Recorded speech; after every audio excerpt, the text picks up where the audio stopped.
शील गुण को देखकर उन संतों ने कृपा कर दी। क्या कृपा कर दी? उन संतों ने कह दिया कि बेटा तुम पंगत के बाद पत्तल तो उठाते ही हो,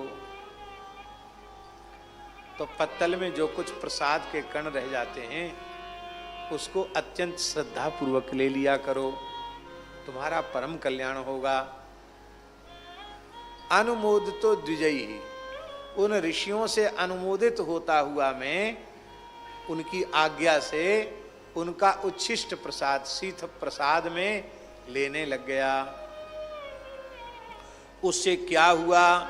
सकृत्स्म भुंजे तदपास्त किल्विषा, एक बार उसको खाने लग गया तो उससे तत् अपास्त किल्विषा, संतों का उच्छिष्ट लेने से मेरे संपूर्ण पाप नष्ट हो गए। बहुत से लोगों को इस अर्थ पर आपत्ति है, ये अशास्त्रीय है, तो वो उच्छिष्ट का अर्थ लगाते हैं पंगत हो गई तो बर्तनों में जो बचा रह गया, रसोई घर के बर्तनों में जो बचा रह गया वो उच्छिष्ट है, ऐसा अर्थ भी कुछ लोग करते हैं, हठात बलात् ऐसा अर्थ करते हैं। लेकिन हमारे पूज्य गुरुदेव भक्तमाली जी कहते थे कि ऐसा वे ही लोग आग्रह रखते हैं जिन्हें भागवत धर्म वैष्णव धर्म में श्रद्धा नहीं। हमारे यहाँ तो भक्तमाल में होत प्रीति हर भक्त जनन सो, लेत शीघ्र हठि चरण प्रचाल, तजत कुसंग लेत सतसंगति, भाग जगत को अद्भुत भाल, नमो नमो श्री भक्त सुमाल, जाके सुनत महातम नासत, उर झलकत राधानंद लाल, नमो नमो श्री भक्त सुमाल, श्री अग्र नारायण दास प्रिया प्रिय, प्रगटी जीवन रसिक रसाल, नमो नमो श्री भक्त सुमाल। यहां उच्छिष्ट का अर्थ यही ठीक है कि उनके प्रसाद पाने के बाद जो पत्तल पर यत् किंचित कण बच जाते थे उनको मैं ले लेता था, वही उच्छिष्ट है। उससे मेरे संपूर्ण पाप नष्ट हो गए, मेरा अंतःकरण विशुद्ध हो गया। अब देखो जूठन क्यों नहीं खाना चाहिए?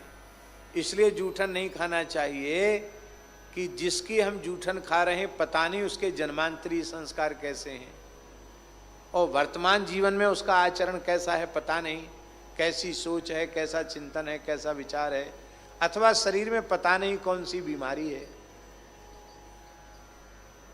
वो सब लग जाएगी जूठन खाने वाले को।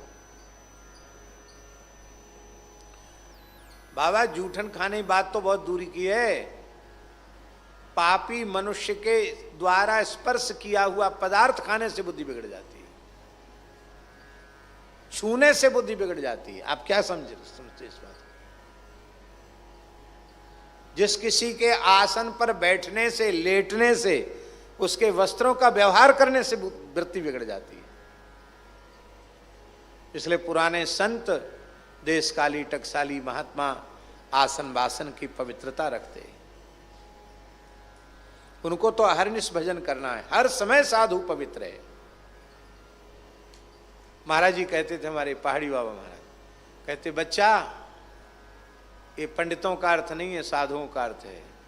बोले विषयों से तर वो बिस्तर, और जिस पे भजन किया जाए वो आसन। साधु का बिस्तर नहीं होता, साधु का आसन होता है, और गृहस्थियों का बोले बिस्तर होता है। महाराज जी कहते थे बिस्तर नहीं है, आसन है। आसन की पवित्रता बनी रहे। स्पर्श का प्रभाव होता है, स्थल का प्रभाव होता है, तो उच्छिष्ट का प्रभाव क्यों नहीं होगा?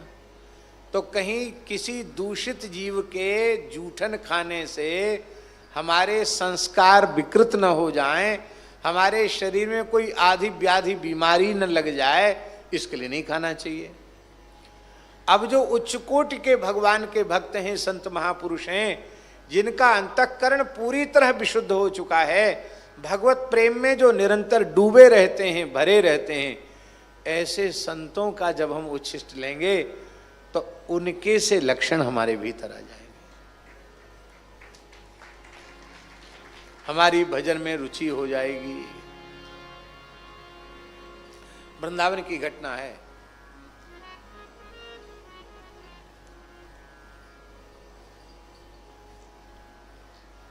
एक महापुरुष मिले, एक संत की सच्ची घटना है। तो पता नहीं कौन से महापुरुष होंगे वो, ये निधिवन राज की बात है। एक मिश्री का टुकड़ा, मिश्री चूस रहे हुए महात्मा, मिश्री चूसते उन्होंने मुंह से निकाली, ले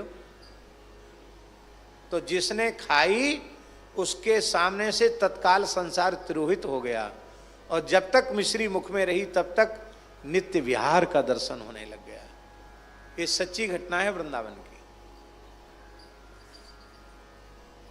इसको कल्पना मत समझना। वेणुवृंद कुंज वाले महाराज जी भावावेश में थे, उनके हाथ का स्पर्श एक प्रेमी को हो गया, जिस लीला का वे आस्वादन कर रहे थे वो लीला उनके सामने प्रकट हो गई। भक्त के स्पर्श की इतनी महिमा है। अरे बहुत दूर की बात जाने दो, ये बैठे हमारे गणपत जी नाम है ना,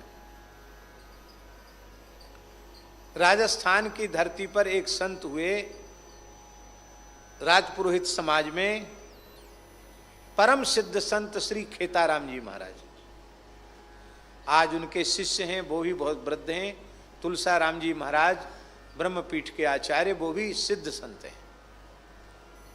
तो तुलसाराम जी महाराज बालक थे, 9-10 साल के रहे होंगे, बच्चों के साथ खेल रहे थे।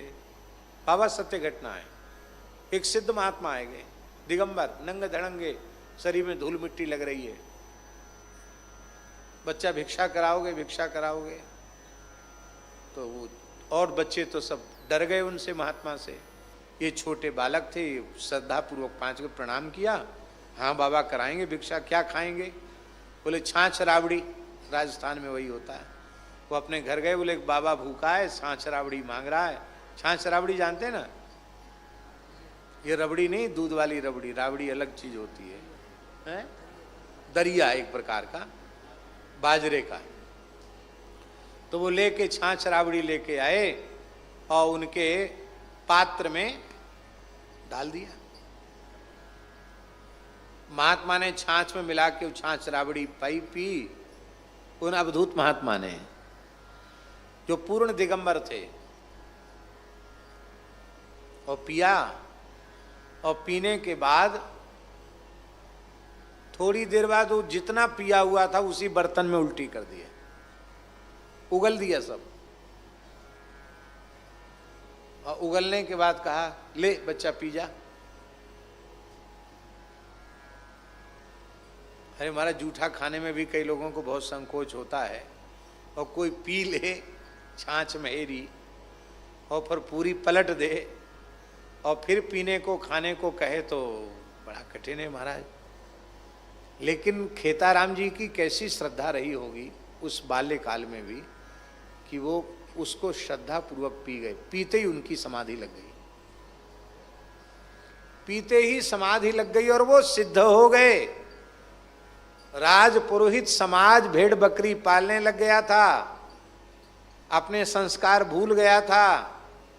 आसोतोरा में ब्रह्मपीठ की स्थापना करके और ब्राह्मणों में फिर से ब्रह्मत्व जगा के उन्होंने अद्भुत काम किया। परम सिद्ध संत थे वो, केवल एक संत के उच्छिष्ट का प्रभाव था।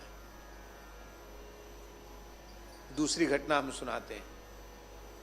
हमारे पूज्य गुरुदेव पहाड़ी बाबा महाराज कहते थे कि तानसेन स्वामी जी के पास संगीत विद्यालय नहीं आया।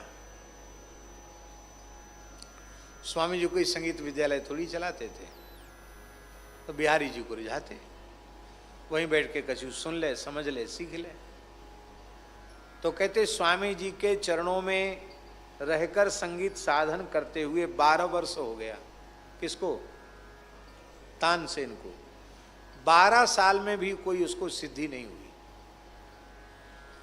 एक दिन स्वामी जी ने बिहारी जी का अधरामृत जो कुछ वो बाटी लेते थे उसको पा करके, और वो दोना जो था दोनी, उस दोनी को फेंकना चाहते थे तो तानसेन ने हाथ बढ़ा दिए। आपने उसकी श्रद्धा देखकर दोनी दे दी।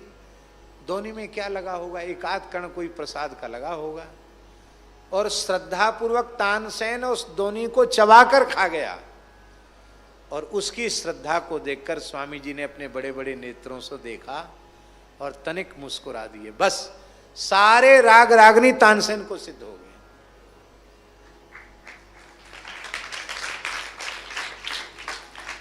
ताली वाली मत बजाओ ना, ऐसे सुनो खाली। सारे राग रागनी सिद्ध हो गए। श्री रामानुजाचार्य जी के जीवन की घटना है। वो जिन अपने गुरु यादव प्रकाश जी के विद्यालय में पढ़ते थे, यादव प्रकाश आचार्य बहुत बड़े विद्वान थे। जिस दक्षिण के राजा के राज्य में उनका विद्यालय संचालित था, सारी वृत्ति राजा की ओर से प्राप्त होती थी विद्यालय की। उस राजा की कन्या को ब्रह्म राक्षस का प्रकोप हो गया। अब वो किसी तंत्र मंत्र झाड़ फूक से ठीक ही ना हो, तो राजा ने यादव प्रकाश जी से कहा कि इसको ठीक कर दो। तो यादव प्रकाश जी आए, बड़े विद्वान तो थे ही, मंत्रज्ञ थे, तंत्रज्ञ थे। वो कुछ इलाज करने लगे, भूत प्रेत भगाने वाला। सोई वो ब्रह्म राक्षस से आविष्ट वो कन्या बोली, ए मूर्ख अल्प शक्ति वाला, क्या मुझे भगाएगा? तू मुझे भगा नहीं सकता है। क्यों? क्योंकि तू मेरे जितना पंडित भी नहीं है, विद्वान भी नहीं है, और तू तो इसी जन्म में ब्राह्मण हुआ है। मैं 7 जन्म से ब्राह्मण होता चला आ रहा हूं, शास्त्रों का मर्मज्ञ विद्वान होता चला आ रहा हूं। अब प्रेत योनि में पड़ा हुआ, पर तू तो पूर्व जन्म में विष खोपड़ा था। वो ब्रह्मराक्षस बोलता है, तू पूर्व जन्म में विष खोपड़ा था। विष खोपड़ा तो जान दो ना, हमारे यहाँ जंगल में बहुत है, यहाँ जड़खोर में है गोयरा, तो जंगल में बहुत है। बिस्कोपड़ा था पूर्व जन्म में तू, तो बिस्कोपड़ा से मैं ब्राह्मण कैसे हो गया, फिर शास्त्रों का पंडित कैसे हो गया? बोले एक संत ने अपने ठाकुर जी की सेवा करके और भगवान को भोग धरा के कुछ पाया और दोना फेंक दिया। उस दोना को तूने चाट लिया, उसके कुछ समय बाद तेरी मृत्यु हो गई। उसी संत का शीत प्रसाद तेरे मुख में चला गया। इस पुण्य से तेरे सारे पाप नष्ट हो गए और पवित्र विप्रकुल में तेरा जन्म हो गया। पर मैं तो 7 जन्म का ब्राह्मण हूं। तो बोले तुम इस जन्म में फिर प्रेत कैसे हो गए, मुक्त क्यों नहीं हुए? उस प्रेत ने कहा, यही तो बात है, ब्राह्मणता के पांडित्य के अभिमान में भरकर मैंने हरिभक्तों का तिरस्कार किया, अपमान किया। इसी पाप के कारण मुझे ब्रह्म राक्षस बनना पड़ा।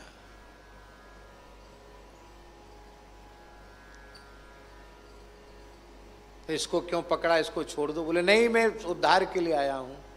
तो तुम झाड़ फूक से जाओगे नहीं तो कैसे जाओगे? तो उसने कहा, तुम्हारे विद्यालय में एक बटुक है, उसका नाम है रामानुज। यदि उसका उच्छिष्ट मिल जाए मुझे और उसका चरणामृत मुझे मिल जाए तो मेरा उद्धार हो जाएगा। छोटा सा बालक ही था, इससे हर्षित जैसा हो खड़ा हो जाए, ये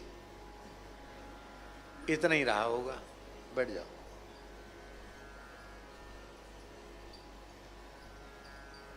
तो जैसे ही बालक का चरणामृत दिया गया, प्रसाद दिया गया, वो तत्काल मुक्त हो गया। बोले मैं विमान में बैठकर वैकुंठ जा रहा हूं। संत शीथ प्रसाद की अनंत महिमा है।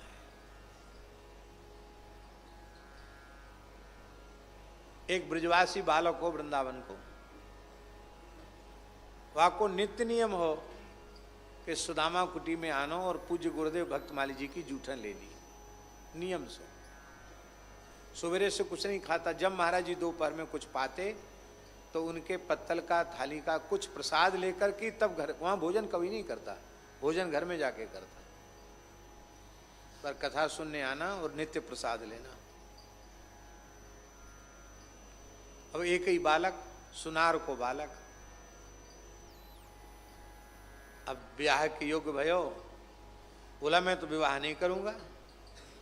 बोले तुम अकेले हो, वो अकेले होने से क्या हुआ, आपको छोड़ के नहीं जाएंगे, जब तक जिंदा हो तब तक सेवा करेंगे। ब्याह नहीं करूंगा, मैं भजन करूंगा, ब्याह नहीं करूंगा, ज्यादा परेशान करोगे भाग जाऊंगा। तो मैया बाप उसको लेके महाराज जी के पास आए, भक्तमाली जी के पास। महाराज 10-5 होते तो एक आपको दे देते, एक ही छोरा है महाराज, चलो जाओ, कहाँ खाओगे को हमारो बुढ़ापे में, ये ब्याह की मने कर रहे है। हम वहीं उपस्थित थे। महाराज जी बोले जब तक हमारी जूठन खाता रहेगा तब तक विवाह का संकल्प इसके मन में नहीं आ सकता। तुम इसका यहाँ आना बंद कर दो, जूठन खाना बंद कर दे, तुरंत ब्याह की इच्छा उत्पन्न हो जाएगी। महाराज जी ने तो हंसते हुए कहा। किसी रिश्तेदारी में उसको जाना पड़ा मैया बाप के साथ, और कुछ दिन ब्याह की महाराज जी की जूठन छूट गई, और वो अपने आप ही बोला कि हाँ पिताजी, अब जहाँ तुम्हारी इच्छा हो हमारा ब्याह कर दो। बोलो वृंदावन बिहारी। चित्त निर्विषय हो जाता है। हम कोई बाबा जीवन में आए, वृंदावन में बड़वे आए, पर संतों के चरणामृत का महात्म्य, गुरुजनों के उच्छिष्ट का महात्म्य आज साधुओं ने सदा सर्वदा के लिए अपने चरणों में दास को रख लिया, और जो कुछ कह सुनकर अपनी वाणी को पवित्र कर रहे हैं, इसमें न हमारी योग्यता है और न हमारी विशेषता है। यह केवल सद्गुरु भगवान के चरण जल, उनकी चरण रज और उनके अधरामृत का ही प्रभाव है, जो हम कह सुनकर भगवत भागवत चर्चा अपनी वाणी को पवित्र कर रहे हैं। बहुत महिमा है। हम कितना गावें, संत प्रसाद और भगवत चरणामृत की कितनी महिमा का गान करें। जितनी महिमा गावें उतनी थोड़ी है। पर एक प्रार्थना हम जरूर कर, नाटक नहीं करना चाहिए। भावना है नहीं, वो खाली देखा देखी नाटक कर रहे तो उससे लाभ नहीं होगा, हानि हो सकती है। कैसा भाव हो तब लेना चाहिए। प्रियादासी के शब्दों, संत हैं अनंत गुण, अंत कौन पावे जाको। संत हैं अनंत गुण, अंत कौन पावे जाको। जाने रतिवंत कोरी है, पहचान के। जाने रतिवंत कोरी है, पहचान के। अब गुण ना दीठी पर देखत ही नैन भरे। अब गुण नादीठ पर देखत ही नैन भरे। धरे पग और वाही प्रेम पहचान के। धरे पग और वाही प्रेम पहचानिए।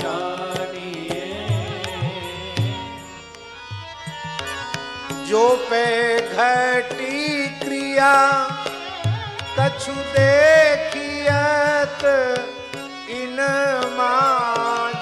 जो पे घटी क्रिया कछु देखियत इन माने। करी ले विचार हरि ही की करी ले विचार हरि की क्षमानी के। बालक श्रृंगारी के निहारने बती माता। बालक श्रृंगार की निहारी नेहवती माता। देत जो डिठोना कारो दीठ डर जानी के। देत जो दिछोना कारोड़ी डर जानी के। ऐसा भाव जब तक संत भगवान के प्रति न हो तब तक जिन संत सद्गुरु महापुरुष के प्रति इस प्रकार का पूर्ण भगवत भाव हो गया हो, उनका ही अधरामृत श्रद्धा पूर्वक लेना चाहिए, देखा देखी नहीं करनी चाहिए। श्रद्धा को उत्पन्न होने का अवसर देना चाहिए।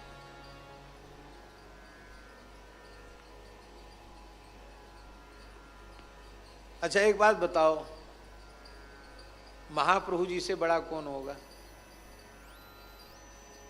बोलो।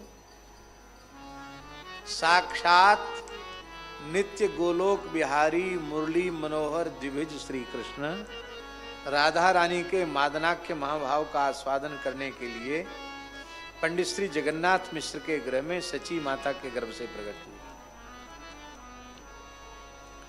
और रघुनाथ दास जी जिन महाप्रसाद के कणों को बटोर लेते हैं, जो मंदिर से निर्माल्य बाहर कर दिया जाता झाड़ने धोने में, और उसी को रघुनाथ दास जी पाते, उनको एकांत में पाते देखकर महाप्रभु जी सहसा दौड़े और उसी में से भर के खाने लगे। ये क्या है? रघुनाथ दास तो उनके परिकर हैं, उनके पार्षद हैं,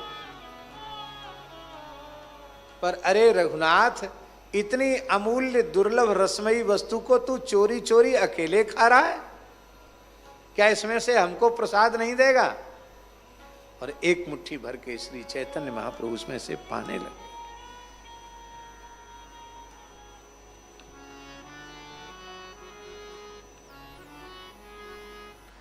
भक्त चरण रज, भक्त भुक्त उच्छिष्ट, यही सबसे बड़ा बल है। इससे बड़ा कोई बल नहीं है।